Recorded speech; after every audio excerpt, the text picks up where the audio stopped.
તો કાળી ચૌદસની રાત્રે સૂતા પહેલા તમારા ઓશિકા નીચે આ બે વસ્તુ મૂકી દેશો તો માતાજી તમારી બધી સમસ્યાઓ દૂર કરી દેશે। પછી ભલે તે પૈસાની સમસ્યા હોય કે પછી ગંભીર રોગ હોય કે દરિદ્રતા વગેરે જેવી મોટી સમસ્યા હોય, બસ આ બે વસ્તુ કાળી ચૌદસની રાત્રે ઓશિકા નીચે રાખીને સૂવું, એનાથી બધી સમસ્યા દૂર થઈ જશે। તો મિત્રો, 19 ઓક્ટોબર રવિવાર અને કાળી ચૌદસના દિવસે આ એક ઉપાય બહુ મહત્વનો માનવામાં આવે છે, જે અમે તમને આ વિડીયોમાં જણાવવાના છીએ।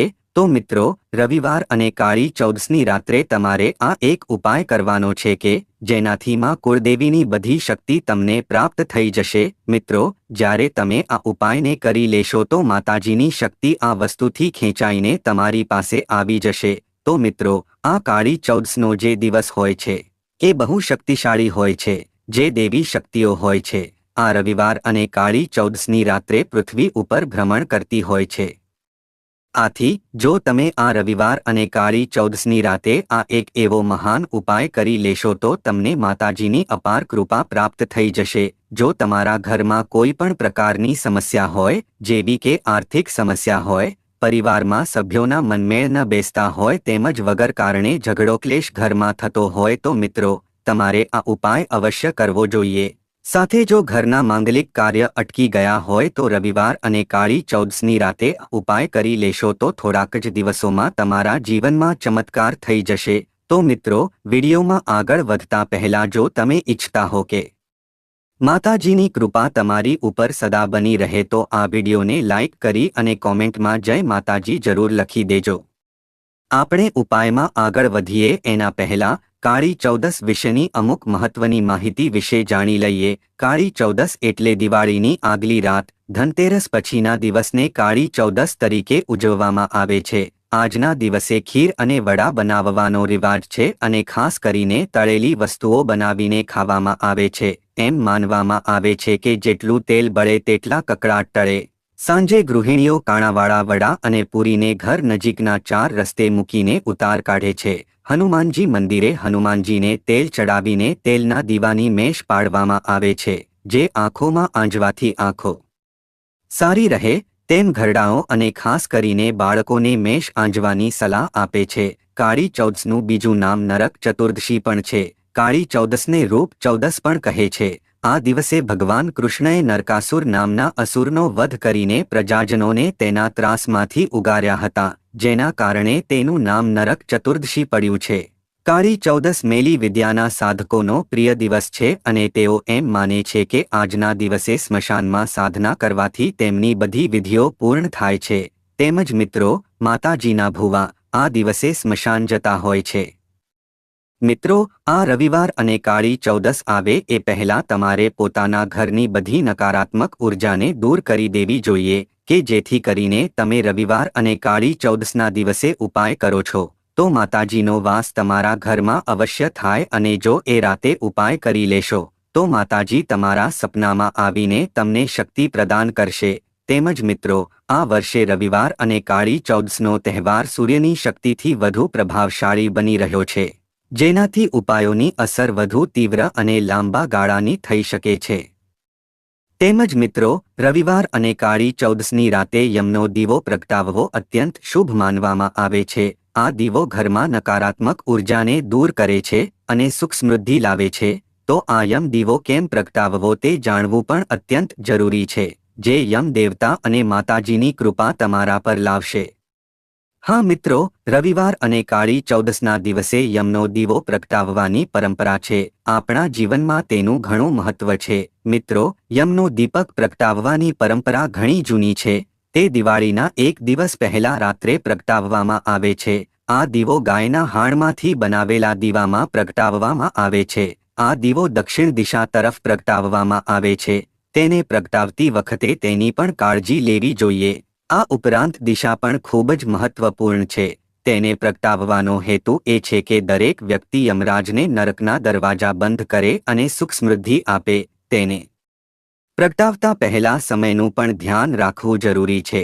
તો હવે આપણે જાણીએ કે રવિવાર અને કાળી ચૌદસના દિવસે ગાયના છાણનો દીવો કઈ રીતે કરવો અને તેલનું ધ્યાન રાખવું। મિત્રો, યમનો દીવો ગાયના હાડમાંથી બને છે। તેમાં સરસવનું તેલ નાખીને પ્રગટાવવામાં આવે છે. તેની એક વાટ છે કે 4 વાટ છે, તેનું ધ્યાન રાખો. તેને ખાસ કરીને ઘરના વડીલ લોકોએ પ્રગટાવવો જોઈએ. આપણે જાણીએ છીએ કે યમને લોકોના જીવ લેવાનો અધિકાર છે, તેથી આ દિવસે યમની પૂજા કરવામાં આવે છે. આ ઉપરાંત પ્રાર્થના કરવામાં આવે છે કે પ્રભુ, મારા અને મારા પરિવાર માટે નરકના દરવાજા ન ખોલો, મારી સુખ સમૃદ્ધિ વધે અને દુઃખ તકલીફો દૂર થાય. આ દીવો સાંજે 7 વાગ્યા પછી પ્રગટાવો. તેમાં યોગ્ય માત્રામાં તેલ ઉમેરવું જોઈએ, જેથી આ દીવો 4 કલાક સુધી પ્રગટતો રહે. રવિવાર અને કાળી ચૌદસના દિવસે સાંજ 7 વાગ્યા પછી દક્ષિણ તરફ મુખ કરીને ગાયના છાણથી બનેલો દીવો પ્રગટાવવો જોઈએ. આ ઉપરાંત તમારા પૂર્વજોને યાદ કરો. દીવાને બદલે અગરબત્તી અથવા ધૂપ પ્રગટાવો અને ભગવાન યમ અને માતા લક્ષ્મીને પ્રણામ કરો. આ દીવો પ્રગટાવવાનો અર્થ છે કે આ દીવો દેવતાઓને પ્રસન્ન કરવા માટે પ્રગટાવવામાં આવે છે.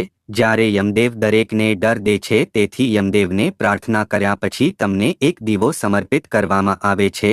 તેનાથી પૂર્વજોની આત્માની શાંતિ માટે યમની પૂજા અને પ્રાર્થના પણ કરવામાં આવે છે. તેમજ આ વર્ષે રવિવાર હોવાથી યમના દીવાને વધુ તીવ્રતાથી પ્રગટાવીને સૂર્યદેવની કૃપા પણ મેળવી શકાય, જે જીવનમાં વધુ ઊર્જા અને સુરક્ષા પ્રદાન કરે છે. મિત્રો, યમના દીવા વિશે તો આપણે જાણી લીધું કે આ રાત્રે પ્રગટાવવો કેટલો મહત્વનો છે. પણ શું તમે જાણો છો કે આ રાત એવી છે જ્યાં એક નાનો ઉપાય પણ આખું નસીબ ફેરવી શકે છે? હા મિત્રો, કાળી ચૌદસ અને રવિવારની રાતે એક એવી વસ્તુ છે જે જો તમે તમારી ઓશિકાની નીચે રાખી દો તો દેવી શક્તિ તમારા સ્વપ્નમાં આવી તમારી મનોકામના પૂરી કરે છે. ચાલો હવે જાણીએ એક ખાસ ગુપ્ત ઉપાય વિશે. તો આ ઉપાય માટે તમારે 11 લવિંગ લેવાના છે. મિત્રો, સાથે એક વસ્તુ ખાસ ધ્યાન રાખવાનું છે કે 11 લવિંગ તૂટેલા ન હોવા જોઈએ. આથી મિત્રો, 11 લવિંગ તમારે એવા જ લેવાના છે કે જે લવિંગ ઉપર ફૂલ હોય. પછી મિત્રો, તમારે એક લીંબુ લેવાનું છે. પછી આ લીંબુની અંદર તમારે 11 લવિંગમાંથી 7 લવિંગને લીંબુની અંદર ખોસી દેવાના છે. પછી મિત્રો, જે 4 લવિંગ વધે છે એ લવિંગને એ જ રાતે, જ્યારે રવિવાર અને કાળી ચૌદસની રાતે સૂઓ તો તમારા ઓશિકા નીચે આ 4 લવિંગને મૂકી દેવાના છે અને સાથે લીંબુ પણ ઓશિકા નીચે મૂકી દેવાનું છે. પણ એના પહેલા મિત્રો, તમારે માતાજીનું નામ લેવાનું છે. પછી મિત્રો, માતાજીને પ્રાર્થના કરવાની છે અને તમારી જે પણ મનોકામના હોય તે આ લવિંગ અને લીંબુ હાથમાં રાખીને જે પણ મનોકામના છે તેનું સ્મરણ કરીને તમારા ઓશિકાની નીચે મૂકી દેવાના છે.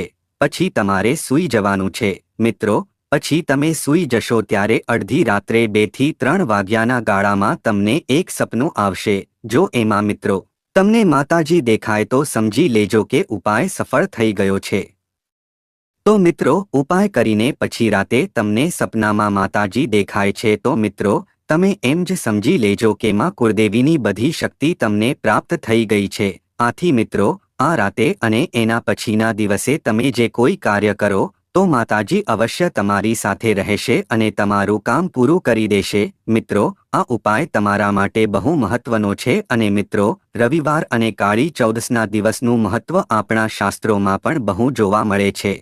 આથી આ દિવસે જે કોઈ ઉપાય કરવામાં આવે છે તો એમાં અવશ્ય સફળતા મળે છે, કારણ કે મિત્રો, આ રવિવાર અને કાળી ચૌદસની રાતે બધી દેવી શક્તિઓ પૃથ્વી ઉપર ભ્રમણ કરતી હોય છે. આથી એ દિવસે આપણે આપણા ઘરના અમુક વાસ્તુશાસ્ત્રના નિયમોનું પણ પાલન કરવું પડે છે કે જેથી કરીને આપણા ઘરમાં દેવી શક્તિનો વાસ રહે. તો મિત્રો, હવે આપણે રવિવાર અને કાળી ચૌદસના ફટકડીના વિશેષ ઉપાયો વિશે જાણીએ. ફટકડીને હિન્દુ ધર્મમાં ખૂબ શુભ માનવામાં આવે છે. ફટકડી ઘરમાં સકારાત્મક ઉર્જાનો બહુ સારો સ્ત્રોત તો ગણાય જ છે. સાથે સાથે જીવનમાં સુખ સમૃદ્ધિ પણ લાવે છે. રવિવાર અને કાળી ચૌદસના પર્વનું હિન્દુ ધર્મમાં બહુ મહત્વ છે અને આ તહેવાર પર લોકો જાત જાતની રસમો નિભાવે છે. ઘણા લોકો આ દિવસે ઘરમાં સુખ સમૃદ્ધિ માટે ઉપાયો પણ કરે છે. આજે અમે તમને ફટકડીના કેટલાક એવા ઉપાય જણાવીશું જે તમે રવિવાર અને કાળી ચૌદસના દિવસે કરી શકો છો અને તેનાથી તમને બહુ લાભ પણ મળશે. જો તમે રવિવાર અને કાળી ચૌદસના દિવસે ઘરેથી નકારાત્મક ઉર્જાને દૂર ભગાડવા ઈચ્છતા હો તો ઘરના પ્રવેશ દ્વાર પર લાલ કપડામાં ફટકડીનો ટુકડો બાંધીને લટકાવી શકો છો. આમ કરવાથી કોઈ પણ નકારાત્મક ઉર્જા કે શક્તિ તમારા ઘરમાં પ્રવેશ નહીં કરી શકે. એટલું જ નહીં, તમારું ઘર નજર દોષથી પણ બચે છે. રવિવાર અને કાળી ચૌદસના દિવસે તમારે તમારા ઘરના એ સભ્યની ફટકડીથી ઉતાર કરવો જોઈએ જે લાંબા સમયથી બીમાર હોય. ફટકડી સાથે તમે લવિંગ પણ લઈ શકો છો. આમ કરવાથી બીમાર વ્યક્તિને રાહત મળે છે. તમે ફટકડીના ટુકડાને બીમાર જાતકની પાસે પણ રાખી શકો છો. આમ કરવાથી તેની આસપાસ સકારાત્મક ઉર્જાનો વાસ રહે છે. તેમજ મિત્રો, રવિવાર અને કાળી ચૌદસના દિવસે તમારે શરીરની બધી ગંદકી દૂર કરવા માટે ફટકડીના પાણીથી સ્નાન કરવું જોઈએ. આમ કરવાથી તમારી અંદર સકારાત્મક ઉર્જાનો પ્રવેશ થાય છે અને તમે અંદરથી ખુશી અનુભવો છો. એટલું જ નહીં, જો તમને કોઈ રોગ હોય તો તે પણ ગંદકીની સાથે નીકળી જાય. આ માટે તમારે ચાંદીની વાટકીમાં જાસૂદના ફૂલ અને ફટકડીના ટુકડા મૂકી તિજોરીમાં મૂકવા જોઈએ. આમ કરવાથી તિજોરીમાં ધન બચે છે અને તમારું પ્રમોશન પણ થાય. ઉલ્લેખનીય છે કે ફટકડી શુક્ર ગ્રહથી પ્રભાવિત છે અને તેનાથી શુક્ર મજબૂત બને છે. ઘરના વાસ્તુ દોષને દૂર કરવા માટે પણ તમે નરક ચતુર્દશીના દિવસે ફટકડીનો ઉપાય કરી શકો છો. તમે તમારા ઘરની ચારે દિશાઓ ઉત્તર, દક્ષિણ, પૂર્વ અને પશ્ચિમમાં ફટકડીનો નાનો નાનો ટુકડો મૂકી દો. એટલું જ નહીં, શૌચાલય પાસે પણ ફટકડીનો નાનકડો ટુકડો મૂકવો જોઈએ, કારણ કે તેનાથી નકારાત્મક ઉર્જાનો નાશ થાય છે. તેમજ મિત્રો, આ વર્ષે રવિવાર હોવાથી ફટકડીના ઉપાયમાં સૂર્યના મંત્રોનો જાપ ઉમેરીને તમે વધુ સકારાત્મક પરિણામો મેળવી શકો છો. જેમ કે ઓમ ઘૃણી સૂર્યાય નમઃનો 11 વાર જાપ કરીને ફટકડીને સક્રિય કરી શકાય. તેમજ મિત્રો, રવિવાર અને કાળી ચૌદસની રાત્રે માતા લક્ષ્મી અને ગણેશજીની પૂજાનું વિશેષ મહત્વ છે. રવિવાર અને કાળી ચૌદસે સંધ્યા ઢળી જાય એ પછી તમે લક્ષ્મી માતા, ગણેશજી અને તમારા કુળદેવતા કે દેવીની તસવીર કે પ્રતિમા પાસે દરેકના જુદા જુદા દીપ પ્રગટાવવાના છે અને સૌને સુખ શાંતિ માટે પ્રાર્થના કરવાની છે. ઘણા લોકોને અકાળ મૃત્યુનો ભય પણ સતાવતો હોય. જો તમને પણ અકાળ મૃત્યુનો ભય સતાવતો હોય, તમને એમ લાગતું હોય કે તમે બહુ જલ્દી મરી જશો, તો રવિવાર અને ચૌદસની રાત્રે પીપળાના ઝાડ પાસે જઈ ત્યાં યમરાજના નામનો દીપક પ્રગટાવો, જેને યમ દીપક પણ કહેવામાં આવે છે. આ દીપક પ્રગટાવીને તમે યમરાજને પ્રાર્થના કરો કે તમારો અકાળ મૃત્યુનો ભય દૂર કરે. આ પ્રયોગ ફક્ત એક જ વાર કરવાથી તમારો મૃત્યુનો ભય તાત્કાલિક દૂર થઈ જાય છે. જો તમને શનિનો દોષ હોય, સાડાસાતીપનોતી હોય કે બીજા કોઈ દોષ હોય, તો તેના ઉપાય માટે રવિવાર અને કાળી ચૌદસ એક ઉત્તમ દિવસ છે. રવિવાર અને કાળી ચૌદસના દિવસે કાળા તલ, કાળી અડદની દાળ અને કાળા વસ્ત્રોનું દાન કરો. સાથે સાથે એ દિવસે હનુમાનજીના મંદિરે જઈને લાલ ફૂલ, સિંદૂર, આંકડાની માળા તથા તેલ ચડાવો. મોડી રાત્રે મહાકાળીની પ્રાર્થના કરો અને તમામ દોષોમાંથી મુક્ત થઈ જવા પ્રાર્થના કરો. આ કાર્ય શ્રદ્ધાપૂર્વક કરવાથી તમને તમામ પ્રકારના દોષોમાંથી મુક્તિ મળે છે. માનવીનું જીવન અનેક આયામોથી અને ઘટનાઓથી ભરેલું છે. ક્યારેક એવું બની જતું હોય છે કે માણસથી જાણે જાણે પાપ પણ થઈ જતું હોય છે. તમે પણ ભૂલથી જો કોઈ નાનું મોટું પાપ કરી બેઠા હો અને એમાંથી છુટકારો મેળવવા માંગતા હો તો રવિવાર અને કાળી ચૌદસની રાત્રે અંધારું થાય એ પછી ઘરના મુખ્ય દ્વાર પર 4 મુખવાળો દીવો કરો અને યમરાજ, મહાકાળી માતા તથા તમારા કુળદેવીને પ્રાર્થના કરો કે તમને પાપોમાંથી મુક્ત કરે. આપણા હિન્દુ ધર્મમાં સ્વર્ગ અને નરક બંનેની વાત કરવામાં આવી છે. માનવીના કર્મો ખરાબ હોય તો તેને નરકમાં જ જવું પડે છે. પણ જો માનવીને પોતાના ખરાબ કર્મોનો અહેસાસ થાય અને તે તેના પ્રાયશ્ચિત માટે પ્રયત્નો કરે તો તે નરકમાં જવાથી અચૂક બચી શકે છે. એમાં એક મહત્વનો યોગ રવિવાર અને કાળી ચૌદસની રાત્રે બને છે. રવિવાર અને કાળી ચૌદસની રાત્રે એક વિશેષ સ્નાન કરવાનું હોય છે. તેનું નામ અભ્યંગ સ્નાન છે.